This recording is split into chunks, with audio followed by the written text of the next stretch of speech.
వెలుగోట యువతి హత్య కేసులో రోజు రోజుకి సంచలన విషయాలు వెలుగు చూస్తూ ఉన్నాయి.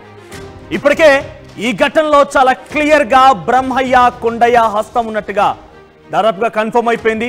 అధికారికంగా పోలీసులు నిర్ధారించినటువంటి అంశం ఇంకా మిగిలే ఉంది. ఇంకా అధికారికంగా పోలీసులు విడుదల చేయాల్సింది. కానీ దాదాపుగా అక్కడ మొత్తం కూడా ఈ ఇద్దరే చాలా కీలకమైన నిందితులుగా తేల్చేశారు.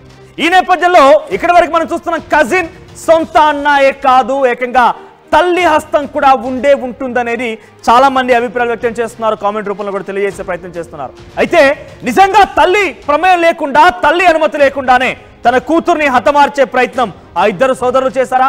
దీంట్లో తల్లి ఇన్వాల్వ్మెంట్ ఏంటి? తల్లి పక్కాగా అంటే 3 నెలల క్రితం నుంచే ఈ రెక్కి నిర్వహిస్తున్నారు.